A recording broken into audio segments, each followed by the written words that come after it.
Na mesa do almoço do meu segundo dia de casada, acabei de me levantar para servir a sopa. De repente, levei um pontapé brutal nas costas.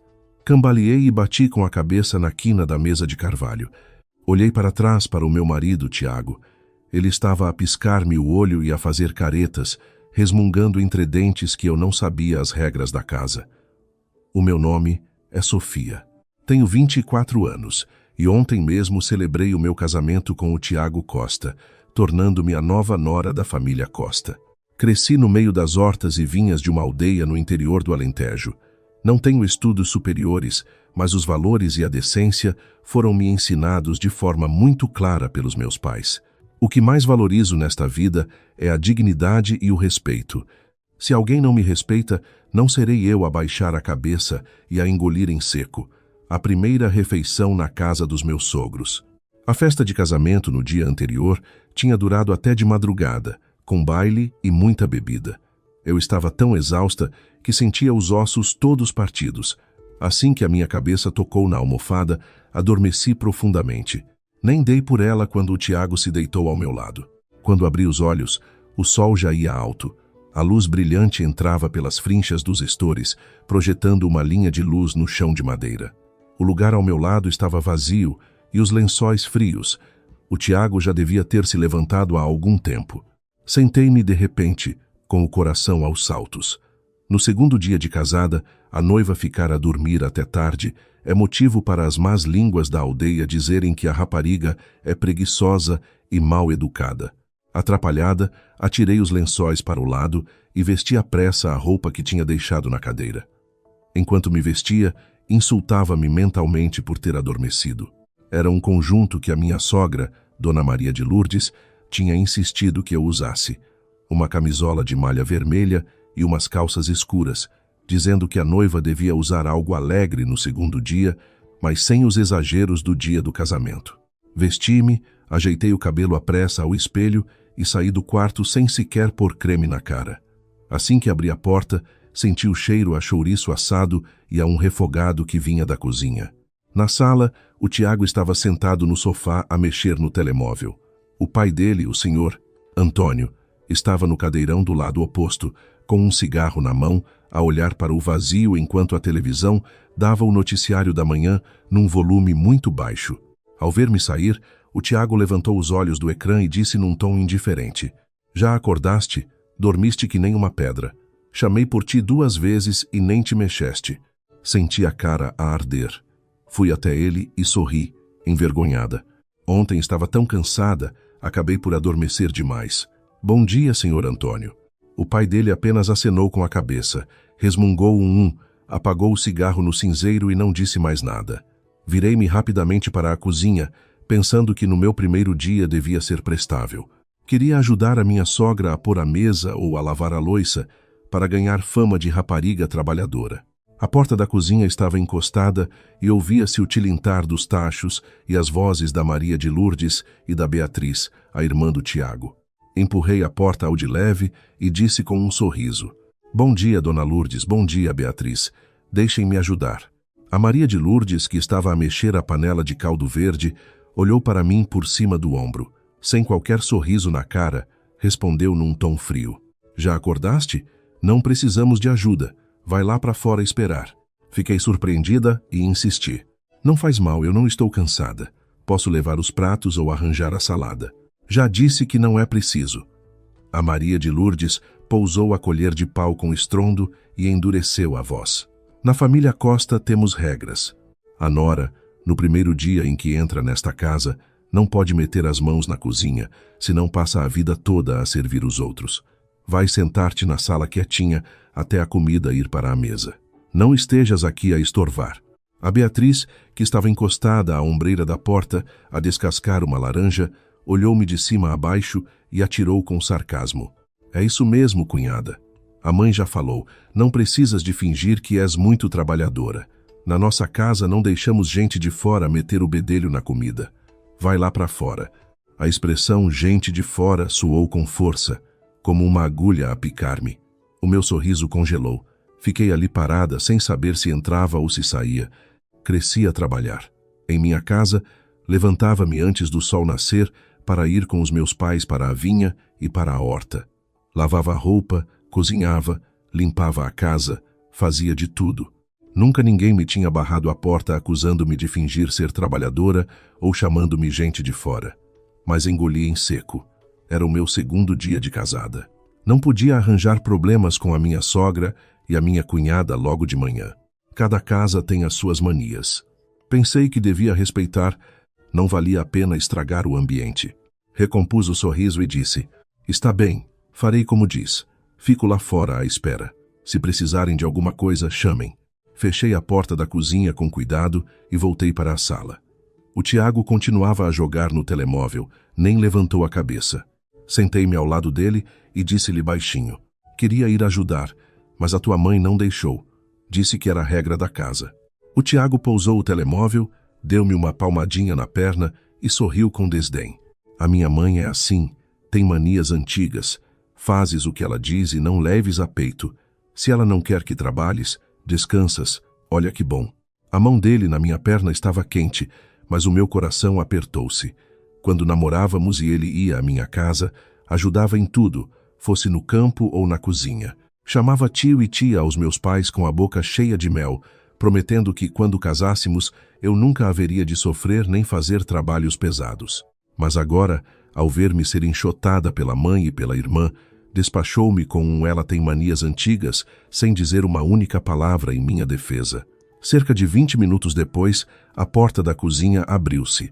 A Maria de Lourdes trouxe uma travessa com chouriço assado e ovos mexidos com farinheira. A Beatriz vinha atrás com pão alentejano, queijo curado e azeitonas. O Tiago levantou-se logo para ajudar a mãe a pousar a travessa. "Obrigado, mãe. O caldo verde cheira tão bem, até lá fora me abriu o apetite." A Maria de Lourdes abriu um sorriso de orelha a orelha.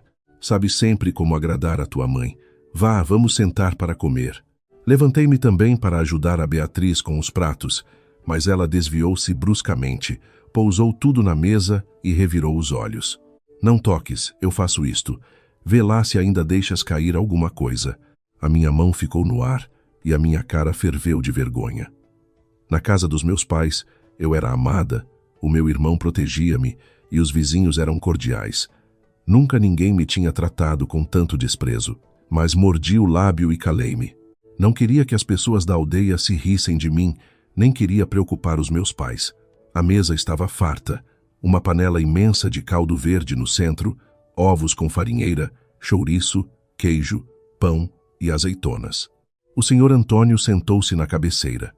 A Maria de Lourdes sentou-se à sua esquerda e o Tiago à direita. A Beatriz sentou-se ao lado da mãe. Sobrou para mim a cadeira na ponta inferior, a mais perto da porta da cozinha. Fui até lá, puxei a cadeira e, quando ia para me sentar, a Maria de Lourdes disparou: "Espera." Parei o movimento, olhei para ela confusa. "O que foi?" Ela olhou-me com desdém. "Na família Costa há regras à mesa. Não nos sentamos à balda. A cabeceira é do teu sogro. Aos lados, sentamo-nos eu e o Tiago. A Beatriz é a menina da casa. Senta-se ao meu lado. Esse lugar é de quem serve. Mas repara, enquanto os homens não estiverem sentados, as mulheres não se sentam.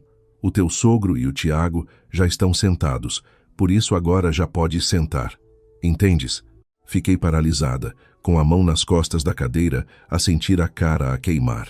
A sala ficou num silêncio sepulcral. O Tiago olhou para baixo, fingindo não ouvir. O Antônio fitava a toalha. A Beatriz tinha os braços cruzados, a olhar para mim com um ar de gozo. No Alentejo, na casa da minha família, comíamos todos juntos. Quem acabava de pôr a mesa sentava-se. Nunca tinha ouvido falar de um machismo tão antiquado de os homens sentam-se primeiro. Mas eu era a nora acabada de chegar. Se eu refilasse, diriam que eu não tinha educação. Respirei fundo, larguei a cadeira e acenei para ela. "Já percebi. Não me esquecerei." A Maria de Lourdes acenou com a cabeça, satisfeita. "Pronto. Senta-te." Ao sentar-me, senti um peso no peito que mal me deixava respirar.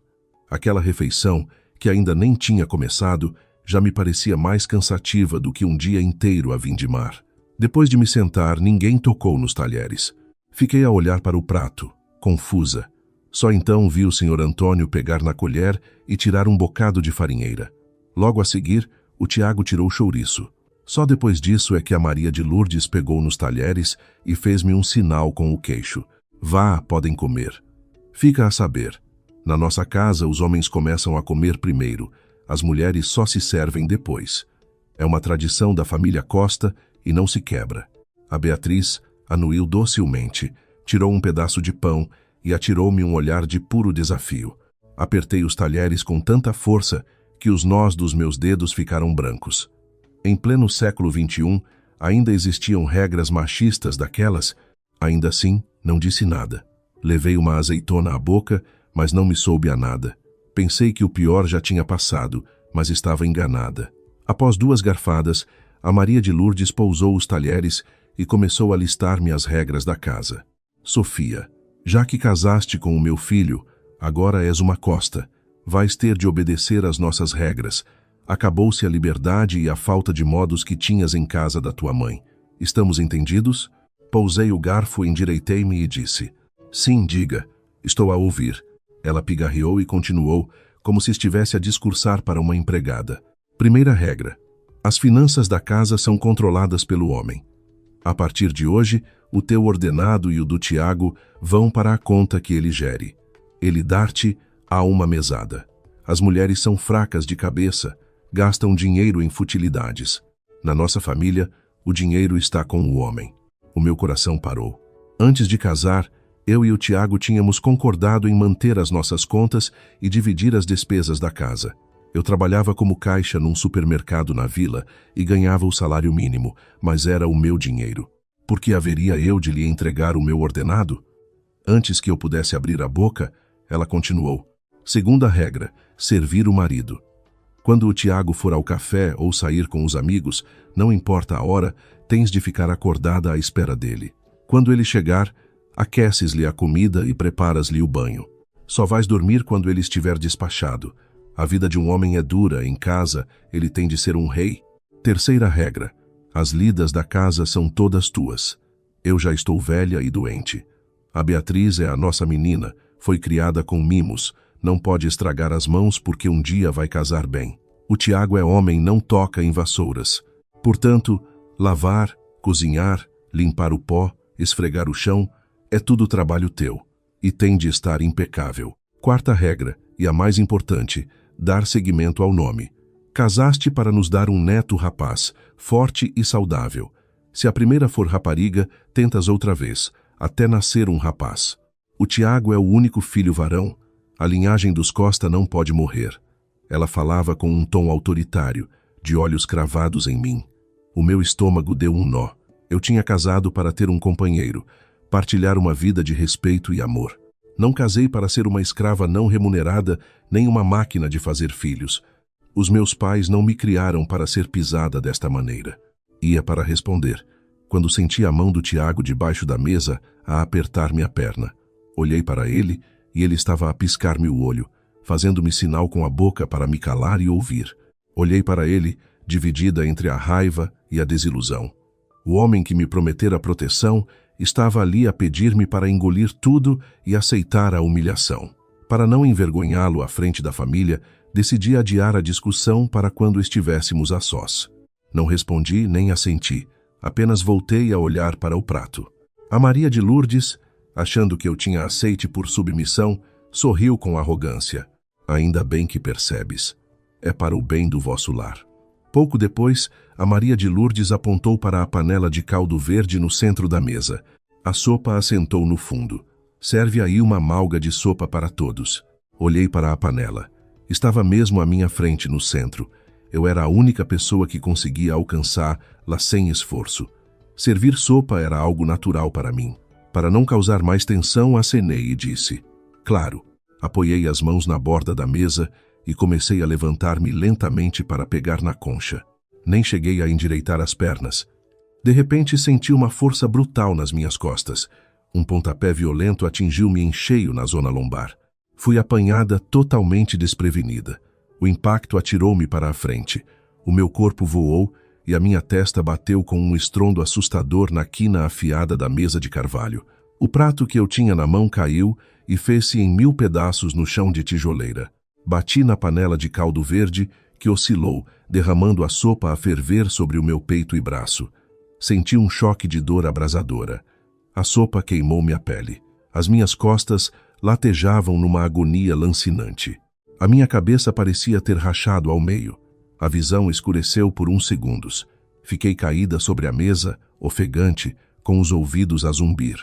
Passados alguns segundos, consegui recuperar os sentidos. A tremer de dor, virei-me lentamente para trás para ver quem me tinha agredido. Quem me deu o pontapé não foi outro senão o meu marido, Tiago. Ele ainda tinha a perna esticada. No rosto dele não havia qualquer choque ou remorso, apenas uma expressão de impaciência e agressividade. Ele olhou para mim e, num sussurro furioso que só nós os dois ouvíamos, rosnou: "Quem te mandou levantar? Não tens maneiras? A minha mãe mandou te servir. Tu serves, mas sem te levantares. Os homens da casa não se levantaram e tu, uma mulher, atreves-te a levantar primeiro? Senta-te já." Naquele instante, o mundo à minha volta ficou em silêncio absoluto. Olhei para o rosto do Tiago, o rosto que no dia anterior me tinha jurado amor eterno no altar e prometido proteger-me, parecia agora o de um monstro desconhecido e hediondo. Nos olhos dele só havia desprezo, impaciência e a arrogância de quem se acha dono de mim. A dor nas costas, a testa a sangrar, a queimadura da sopa, nada disso doía tanto quanto o meu coração. Foi como se uma faca em brasa me tivesse trespassado o peito, desfazendo em cinzas todos os meus sonhos de casamento. No chão, a louça partida. Na mesa, a sopa entornada. O meu sangue escorria da testa e pingava na minha camisola vermelha, misturando-se com o verde da sopa. E ele, o meu marido, no nosso segundo dia de casados, à frente dos pais, deu-me um pontapé brutal apenas por eu me ter levantado para servir sopa e ainda me chamou mal educada. De repente, soltei um riso seco. Ri-me da minha própria estupidez. Tantas pessoas na aldeia me tinham avisado. A minha melhor amiga, a Inês, disse-me tantas vezes: "Esse Tiago não me inspira confiança. A mãe dele é uma víbora. Vai sofrer se casares com ele." Mas eu estava cega. Achei que ele me amava, que não tinha preconceitos por eu ser da lavoura. Afinal, os sorrisos e a ajuda na vinha do meu pai eram apenas uma farsa para me prender. Eu não chorei, não gritei, nem desatei a bater-lhe como uma louca. Com uma família destas, fazer peixeirada só lhes daria razão para me chamarem desequilibrada. Endireitei-me devagar, ignorando a dor lancinante. Limpei o sangue que me escorria pelo olho com as costas da mão. Os meus movimentos foram calmos e firmes. Ergui a cabeça, olhei o Tiago nos olhos e falei. A minha voz saiu assustadoramente calma, sem um único tremor. "Tiago, este pontapé vai ficar gravado na minha memória. A refeição acabou e o nosso casamento também. Quero o divórcio." A sala ficou num silêncio gélido. Podia ouvir-se o zumbido de uma mosca. Todos congelaram. A primeira a reagir foi a Maria de Lourdes. Bateu com a mão na mesa e saltou da cadeira, apontando-me o dedo, histérica. "Sofia, estás louca? Que pouca vergonha é essa? Divórcio no segundo dia de casada? Não tens vergonha na cara? Queres enxovalhar o nome da família Costa?" A Beatriz também se levantou, cruzou os braços e atirou com veneno. "A sério, cunhada, que falta de noção. O meu irmão deu-te um toquezinho a brincar para te avisar e tu fazes esta fita toda? Só dizes divórcio? Para mim, tu nunca quiseste casar com ele. Vieste cá foi dar o golpe." "Um toquezinho?" Virei-me para a Beatriz com um sorriso gélido. "O teu irmão quase me partiu as costelas e abriu-me a cabeça. Chamas a isto um toquezinho? Queres que te dê um toquezinho igual para veres como é?" A Beatriz ficou encarnada, escondeu-se atrás da mãe e choramingou. "Mãe, estás a ver? Ela ameaça-me. Acabou de entrar nesta casa e já tem este topete." A Maria de Lourdes tremia de fúria. "Isto é o fim do mundo. Que peste é que fomos buscar para a nossa casa? Falta de modos e atreve-se a falar de divórcio. Fica a saber, Sofia. Entraste pela porta da família Costa e agora pertence-nos. Divórcio? Nem por cima do meu cadáver." Ignorei-a e voltei a olhar para o Tiago. Queria ver o que aquele cobarde tinha para dizer. O Tiago estava atordoado. Nunca lhe passou pela cabeça que eu, a rapariga dócil do campo, tivesse coragem de exigir o divórcio ali mesmo, ensanguentada. Para ele, uma mulher depois de apanhar devia baixar a cabeça, chorar e pedir perdão. Mas eu não o fiz. A cara dele passou da surpresa à cólera. Ficou roxo, com os olhos injetados de sangue. Levantou-se de um salto e apontou-me o dedo. Sofia, já chega de espetáculo. Eu dei-te um pequeno empurrão a brincar. Para que esta histeria? Fazes esta cena em frente aos meus pais? Senta-te agora mesmo e cala-te, senão vais arrepender-te a sério. Arrepender-me? Ri-me, com um desprezo gelado. Quando me deste aquele pontapé, pensaste 2 vezes? Queres fazer o que agora? Bater-me mais? Dei um passo em frente, enfrentando o olhar dele sem recuar 1 milímetro. Ouve bem, Tiago Costa. Eu casei contigo para partilhar a vida, não para ser o teu saco de pancada ou o lixo da tua família. Deste-me um pontapé hoje. Amanhã, davas-me uma sova às escondidas. Eu não vou viver assim. Os meus pais não me criaram para vir para aqui ser maltratada. Querem submissão? Arranjem outra. O divórcio é certo. O Tiago ficou sem palavras. Ele nunca me tinha visto assim. Na casa deles, o Antônio mandava e a Maria de Lourdes obedecia. Era assim que ele achava que o mundo funcionava. Ele não sabia que a minha decência não significava fraqueza. Eu tinha limites, e quem não me respeitava perdia o direito ao meu respeito. Foi então que o senhor Antônio, até ali calado, pigarreou e bateu na mesa. Chega de chinfrim. Logo de manhã, recém-casados, e já estão aos gritos? Parece mal. Tiago, também tu, para que é que lhe foste bater? Vá, pede desculpa a Sofia e acabamos com isto. A intervenção dele parecia razoável, mas era vazia. Achava que um pedido de desculpas oco apagava um traumatismo e a humilhação. Mas o Tiago, claro, explodiu. Pedir desculpa? O que é que eu fiz de mal? Eu estava a ensinar a minha mulher a ter regras.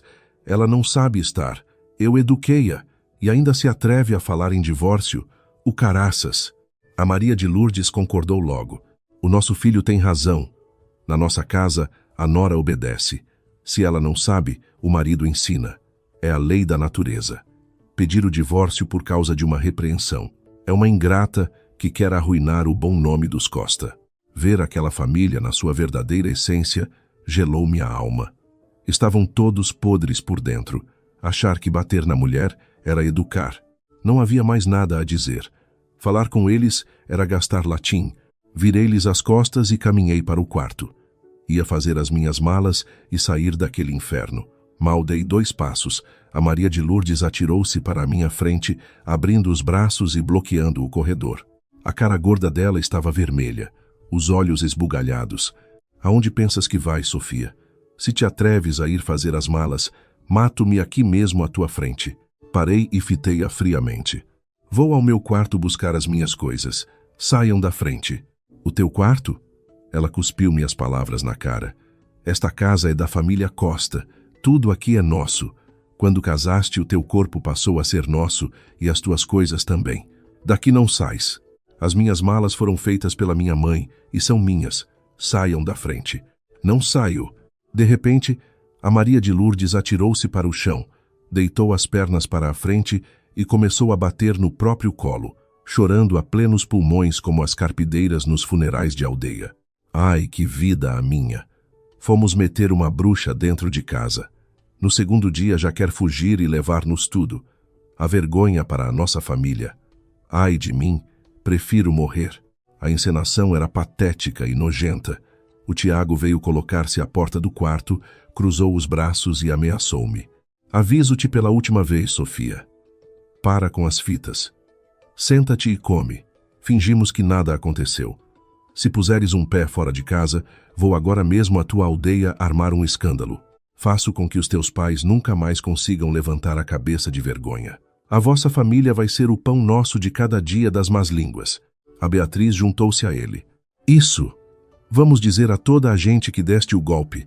Levam os 20.000 euros que demos para as poupanças da casa e fogem logo. Quero ver quem é que casa contigo depois. Eles achavam que me iam assustar usando o bom nome dos meus pais e o medo da vergonha na aldeia. Pensavam que eu me submeteria. Não me conheciam. A reputação ganha-se com integridade.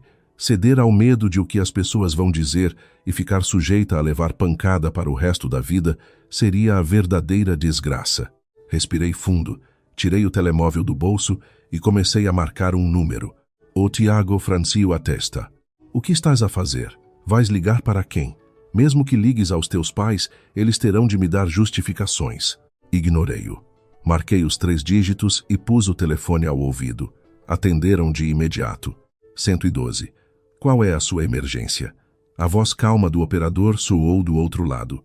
Falei alto, de forma clara, para que todos naquela sala me ouvissem. Bom dia. Quero apresentar queixa à GNR. Estou na rua principal, número tal, nesta vila. Fui vítima de violência doméstica por parte do meu marido. Ele deu-me um pontapé com violência brutal. Bati com a cabeça e estou a sangrar, além de ter sofrido queimaduras. Agora, ele e a família estão a barrar-me a passagem, impedindo-me de sair de casa. É um crime de sequestro e violência doméstica. Naquele instante, a sala calou-se. O choro falso da Maria de Lourdes parou abruptamente. Ela soltou-me as pernas e olhou para mim como se tivesse visto o diabo. O Tiago ficou pálido como cal. Naquela mentalidade tacanha de aldeia, a roupa suja lava-se em casa. Chamar a GNR para resolver problemas de marido e mulher era um tabu absoluto. Mas eu filo. A violência não é problema familiar, é crime público. Quando o Tiago finalmente processou o que estava a acontecer, atirou-se a mim para me arrancar o telemóvel. Estás tola? Desliga isso já. Queres que a vila toda se ria de nós? A roupa suja lava-se em casa, não sabes? Esquivei-me rapidamente e continuei ao telefone. Eles estão a tentar roubar-me o telemóvel. Por favor, enviem uma patrulha o mais rápido possível. Desliguei e guardei o aparelho. Olhei para o Tiago com um sorriso gélido. Agora preocupas-te com a roupa suja? Quando me escavacaste a cabeça à frente da tua família, onde estava essa preocupação? É tarde demais. A Maria de Lourdes levantou-se num salto, a gaguejar de pânico e raiva. Tu chamaste a guarda. Nós tivemos um azar do caraças em meter uma desgraça como tu nesta casa. Eu é que tive azar. Retorqui. A vossa sorte é a GNR estar a caminho. Se não tivessem bloqueado a porta, eu não tinha ligado. O Tiago fechou os punhos. Vi que ele queria bater-me. Avancei, apontando para a ferida na minha cabeça a sangrar. Queres bater? Bate. A guarda está a chegar. Bate outra vez e vais direto para a cela na esquadra. Tenta lá a tua sorte. O olhar feroz dele vacilou. Os cobardes são sempre assim. Fortes com os fracos, fracos quando a autoridade chega. Ele baixou os punhos, praguejou e foi sentar-se no sofá a fumar nervosamente. O senhor Antônio nem abria a boca, cinzento. Entrei no quarto, fechei a porta e tranquei aquele lixo humano lá fora. Em 10 minutos, enfiei as minhas coisas na mala. Olhei para a fotografia de casamento na cômoda, onde eu sorria feliz, e senti uma náusea. Ouviram-se as sirenes ao longe. A patrulha da GNR parou mesmo à porta. Saí do quarto com a minha mala, um trolley vermelho. 2 militares da GNR, um homem e uma mulher, estavam à porta, já abertos pelo Tiago trêmulo. Bom dia. Fomos chamados por uma queixa de violência doméstica. Quem fez a chamada? Disse o militar. Aproximei-me. Fui eu, senhor guarda. A guarda feminina olhou imediatamente para o sangue seco na minha testa, a camisola suja e a minha postura de dor. O que aconteceu aqui? Pode contar-nos? O Tiago intrometeu-se, a suar em bica. Senhor guarda, foi só uma discussão de casais, uma brincadeira.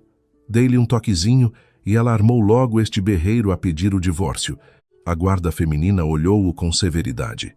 Um toquezinho que abre a cabeça a alguém não é brincadeira. Isso chama-se agressão.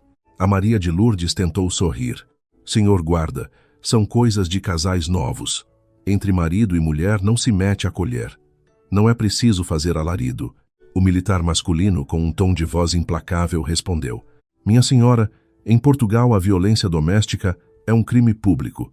Se há indícios de agressão, nós temos de intervir, quer queiram, quer não. Vamos todos para o posto da GNR prestar declarações. Fomos conduzidos ao posto. Prestei o meu depoimento, pormenorizando tudo. Assinei a declaração. O Tiago tentou mentir, Mas, após o interrogatório rigoroso dos militares, acabou por admitir que me tinha dado o pontapé e que sabia que eu iria cair. Tudo ficou registrado no auto de notícia. Os guardas informaram-no das consequências criminais e avisaram-no para não se aproximar de mim. Perguntaram-me se precisava de ir ao hospital, mas eu disse que, depois dali, iria direta ao centro de saúde da minha terra. À saída do posto, o sol já ia alto. O Tiago olhava para mim com ódio e pânico. A família Costa parecia barata tonta. Sem lhes dirigir uma palavra, levantei a mão e chamei um táxi. Para a aldeia de São Miguel, perto de Évora, por favor. O táxi arrancou, deixando o inferno para trás. Olhei pela janela e, pela primeira vez, as lágrimas caíram. Não de tristeza, mas de puro alívio. Estava livre. A batalha ainda agora tinha começado, mas a minha dignidade estava salva. O táxi parou à entrada da aldeia, debaixo dos sobreiros. Paguei a corrida e desci com a mala. Era hora de almoço. A aldeia estava deserta. Apenas algumas galinhas debicavam o chão poeirento. Caminhei até ao portão da casa dos meus pais, com o coração apertado. Eles são pessoas simples, agricultores que vivem muito em função de o que a aldeia vai dizer. Como iriam reagir a filha a voltar a casa no segundo dia de casada com um pedido de divórcio? Empurrei o portão de ferro, que rangeu ligeiramente. No pátio empedrado, o meu pai, João, estava sentado a comer à mesa de pedra debaixo da latada. A minha mãe, Rosa, vinha da cozinha com uma travessa nas mãos. Ao verem-me entrar, com a testa magoada, a camisola manchada de sangue e a puxar uma mala, os dois congelaram. A minha mãe foi a primeira a reagir. Pousou a travessa com força na mesa de pedra e correu para mim. Os olhos dela percorreram a ferida na minha cabeça e as marcas na roupa, e o rosto dela ficou branco. Sofia, ó filha do céu, o que é que te aconteceu? Por que é que vieste com a mala? O que é isso na tua cabeça? Aquele Tiago fez-te mal. A voz dela tremia e as lágrimas brotaram-lhe logo aos olhos. Ao ver a dor sincera da minha mãe, a fortaleza que construí a manhã toda desmoronou. Abracei-me a ela e comecei a chorar compulsivamente, desabafando todo o choque e a dor. O meu pai pousou o garfo, levantou-se e cruzou os braços, franzindo muito a testa, visivelmente tenso. O que raio se passa aqui? Fala. Por que é que te vieste embora no segundo dia? Discutiste com o Tiago? Choramingando no ombro da minha mãe, contei-lhes tudo, desde as regras machistas impostas pela sogra, ao pontapé cobarde do Tiago, e a minha chamada para a GNR. Quando terminei, o pátio ficou num silêncio pesado. O rosto da minha mãe estava roxo de fúria. Virou-se para um canto do pátio, pegou numa sacha e vociferou. Aquele cabrão de merda! Que raio de família é aquela? Nós criamos-te com tanto amor para te irem bater no segundo dia. Vou já lá à casa deles partir-lhes as pernas. Agarrei-a logo pelo braço. Mãe, não vás. Não vale a pena. Já fiz queixa na GNR. Agora o que quero é o divórcio. Não quero que te metas em sarilhos. Divórcio. Isso mesmo, divórcio. A minha mãe espetou o cabo da sacha no chão. Ninguém toca na minha filha. Divorcia-te daquele animal. Eu estou do teu lado. Mas foi nesse momento que o meu pai, que estava calado a fumar, falou com um tom de frustração e repreensão. Divórcio? Estás maluca, Sofia? Eu e a minha mãe olhamos para ele, perplexas. O meu pai suspirou pesadamente. Vir para casa e pedir o divórcio no segundo dia. Sabes o que as pessoas na aldeia vão dizer? Vão dizer que foste mal ensinada, que és uma mimada que não aguentou o casamento. Vão arrastar o nosso nome pela lama. A vergonha para a nossa família. Não queria acreditar no que ouvia. Fui vítima de violência doméstica. Batiam-me e o meu pai estava preocupado com a coscovilhice da aldeia. Pai, a minha voz falhou. Fui pontapeada, abriram-me a cabeça. E o pai preocupa-se com a vergonha. Queria que eu aguentasse e levasse pancada a vida toda por causa da boca dos vizinhos? As discussões de marido e mulher resolvem-se. Ele ergueu a voz, nervoso. Ele bateu-te, fez mal, mas não se atira um casamento fora logo à primeira. Entre marido e mulher não se mete a colher. Se te divorciares agora, o teu nome fica manchado, mas ninguém te pega. João, mas tu estás parvo dos cornos. A minha mãe explodiu de indignação, pondo-se à minha frente. A rapariga quase que era morta à pancada e tu falas do que os vizinhos vão dizer? O nome da família é mais importante do que a vida da tua filha? Queres que ela morra lá dentro? Eu não disse isso, ele respondeu encurralado. Só acho que o Tiago pode vir cá, pedir desculpa, e ela volta. Divórcio destrói a vida da rapariga. Destrói o Taneco, a minha mãe gritou. A minha filha divorcia-se hoje se for preciso, e se te atreves a forçá-la a voltar para aquele monstro, eu também me divorcio de ti. O meu pai, que sempre teve respeito pela têmpera da minha mãe, não disse mais nada. Sentou-se no banco de pedra a fumar furiosamente. A minha mãe pegou-me pela mão. Anda, filha, vamos ao centro de saúde da vila tratar dessa ferida e pedir um relatório médico, que isso serve de prova no tribunal. Quem se lixar com os boatos, que lide com eles. O que interessa és tu. Aquele relatório médico, assinado pela médica de família, tornou-se mais tarde a minha principal arma. Naquela noite, o meu pai nem falou ao jantar. Sabia que a cabeça dele estava à roda com os costumes arcaicos, mas eu não me arrependeria. Na manhã seguinte, ainda o sol mal despontava, ouvi um carro parar junto ao portão e alguém a chamar pelo meu pai. A minha mãe entrou logo no meu quarto e sussurrou. São os Costa. Veio a família toda, cheios de sacos e presentes. Querem falar contigo. Não os quero ver, mãe. É tudo encenação para me convencerem a voltar. O que tenho a resolver será no tribunal. Fazes bem. Deixa-os comigo. A minha mãe fechou a porta. Da minha janela, ouvi o que se passava no pátio. A Maria de Lourdes, que ontem era uma megera autoritária, usava agora uma voz de velhinha dócil. Ó, compadre João, comadre Rosa, viemos pedir perdão. Não soubemos educar o nosso filho. Viemos pedir desculpa à Sofia. O Tiago, num tom choroso, implorava do lado de lá do muro. Senhor João, dona Rosa, eu sou um animal. Fui estúpido. Não devia ter batido na Sofia. Foi o meu orgulho parvo de homem. Perdi a cabeça porque ela não me consultou antes de se levantar. Mas eu amo a vossa filha. Perdoem-me. Nunca mais lhe toco com um dedo. Eu juro por Deus, nosso Senhor, que corto as minhas próprias mãos se lhe fizer mal. O meu pai vacilou com tanta promessa falsa e perguntou timidamente. Tiago, um homem não levanta a mão a uma mulher. Estás mesmo arrependido? Estou, sogro. O que quiserem que eu faça, eu faço. Chamem a Sofia, deixem-me implorar a ela. Foi então que a minha mãe interveio, implacável como o granito. Poupem a voz, gritou a minha mãe do portão. Não me venham com juras a santos. Quem bate uma vez, bate duas. A minha filha não é para vocês e não quer ver a vossa cara. O divórcio vai para a frente. O resto falem com os advogados. A Maria de Lourdes mudou o tom, choramingando. Ai, comadre, não destruam o casamento deles. É pecado. Tenha compaixão. Compaixão devia ter você pela rapariga que ontem foi parar a GNR a sangrar. João, feche o portão e não se fala mais nisso. Apesar da hesitação, o meu pai empurrou o portão. A Maria de Lourdes tentou forçar umas caixas de pastéis e garrafas de vinho lá para dentro. A minha mãe pontapeou as caixas para a rua. Peguem nesse lixo e deem ao vosso filho para ver se lhe dá inteligência. Andor daqui para fora. O portão bateu com estrondo. O Tiago e a família foram-se embora, mas a paz não voltaria tão cedo. As aldeias são assim. Não há segredos. Em meio-dia, todos sabiam que eu tinha vindo no táxi da vila. Escoltada, segundo eles, pela GNR, começou o corrupio de visitas inocentes. Vizinhas vinham a pretexto de pedir uma chávena de açúcar ou perguntar das galinhas, apenas para cravarem os olhos em mim e perguntarem o que se passava. Quando iam embora, a máquina da fofoca começava. Nos dias seguintes, a versão dos factos foi deturpada. No café da aldeia e à porta da igreja, só se falava de mim. A Sofia não sabe estar. Foi lá dar uma resposta torta à sogra e o rapaz teve de lhe dar um chega para lá. Ela casou por interesse. Ficaram com os 20.000 euros que os pais do noivo deram para a casa e agora ela arranjou uma desculpa para fugir. Ela se calhar já andava metida com outro na vila, casou só para tapar os olhos à gente. Os rumores eram abjetos.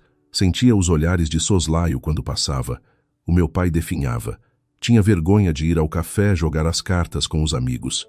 Trancava-se no pátio a fumar cigarros, cada vez mais deprimido. Uma noite à mesa, o meu pai explodiu. Estás contente, Sofia? Somos a vergonha da aldeia de São Miguel. Dizem que a nossa filha é uma ladra de casamentos. Como é que eu alguma vez vou limpar o meu nome? Eu levantei os olhos. Pai, eu não roubei nada. Aqueles 20.000 euros estão numa conta poupança em meu nome. Não mexi num cêntimo e vou devolvê-los assim que o divórcio sair. E fui eu a vítima. A vergonha deve ser deles por serem criminosos, não minha. Mas as pessoas não querem saber disso. Se voltasses para ele, isto apagava-se tudo. A minha mãe levantou-se e apontou-lhe o dedo à cara. Tu preferias ver a tua filha morta, desde que os teus amigos de dominó no café falassem bem de ti. Eu saio de casa se a forçares a voltar. O meu pai baixou a cabeça e começou a chorar. Ele era um homem íntegro, mas cativo da opinião alheia. Ajoelhei-me perto dele e disse-lhe: Pai, o meu caráter não se mede pelo que a vizinha do lado diz. Eu provo a toda a gente que saí daquele inferno por estar certa. Não se preocupe. No meu quarto, enviei uma mensagem a Inês, a minha melhor amiga da vila. Contei-lhe a situação. 5 minutos depois, ela ligou-me furiosa. Que cabrões do caralho! E essas velhas cuscas da aldeia não têm mais que fazer? Sofia, amanhã de manhã estou aí e vamos arranjar o melhor advogado de divórcios do Alentejo. Não te vais deixar pisar. A Inês chegou na sua pequena carrinha de trabalho na manhã seguinte. Trouxe comida, abraços e uma energia que encheu a casa. Fiquei muito aliviada ao vê-la. Se esse atrasado mental do Tiago te pusesse a mão outra vez, eu mesma lhe partia a cara, disse ela, examinando a cicatriz que eu já tinha na testa. Enquanto falávamos no pátio, um grupo de 3 vizinhas idosas, as mais conhecidas linguarudas da aldeia, pararam no muro, esticando o pescoço para ver a novidade, a carrinha da Inês, e sussurrando alto. A Inês olhou para elas, o sangue ferveu-lhe e marchou até ao portão. Ora, bom dia, senhoras. Perderam alguma coisa aqui dentro ou vieram só destilar veneno? Uma das mulheres respondeu, ofendida. Quem é a menina para nos falar assim? Estamos na rua pública e não temos culpa se a noiva daqui foge de casa para roubar o marido. A Inês pôs as mãos na cintura e levantou a voz para que meia aldeia ouvisse. Roubar? A Sofia foi espancada e teve de ir para a GNR porque o merdas do marido dela lhe abriu a cabeça. É crime público. E olhem que difamação também é crime em Portugal. Eu sou advogada, ela não era, mas estava a fazer bluff e já tenho os vossos nomes apontados. Mais uma palavra sobre a Sofia e recebem uma cartinha em casa para responderem por calúnias no Tribunal de Évora. Tem dinheiro para indemnizações? As 3 mulheres empalideceram. Ninguém gosta da palavra tribunal. Olharam umas para as outras em pânico e debandaram rua abaixo, a murmurar orações. A Inês virou-se para mim, piscou o olho e riu-se. Conosco não brincam. Olha, Sofia, falei com um cliente do meu trabalho. Ele é advogado de família, espetacular a lidar com divórcios litigiosos e casos de violência. Está à nossa espera amanhã na vila. Vamos avançar com tudo. Os Costa ainda tentaram a via diplomática, enviando tios, avós e compadres respeitados para pressionar o meu pai com o discurso do casamento é para a vida toda, nos bons e maus momentos. Corri com eles dizendo que não assinei nenhum contrato para ser saco de pancada. Quando viram que a diplomacia e a pressão social não funcionavam, a verdadeira face da Maria de Lourdes regressou. Um dia à tarde, ela e um grupo de familiares invadiram a nossa vinha e horta, desataram a arrancar os repolhos e a berrar que eu lhes tinha roubado o dinheiro. A Maria de Lourdes rebolava-se na terra, a gritar que as roubei. Desta vez, a minha mãe quase a agrediu com uma sacha, mas eu impedia e liguei logo ao 112. Quando a GNR, os mesmos guardas da vila, chegou, a Maria de Lourdes tentou fazer-se de vítima, mas o guarda militar mandou-a calar de imediato. Foram obrigados a pagar os estragos na propriedade e ela foi notificada para não se aproximar de nós sob pena de detenção. Foi a humilhação final da família Costa perante a vizinhança. O processo legal não foi difícil porque eu tinha a prova irrefutável da GNR e do centro de saúde. Dei entrada com o pedido de divórcio litigioso por culpa do cônjuge, violência doméstica.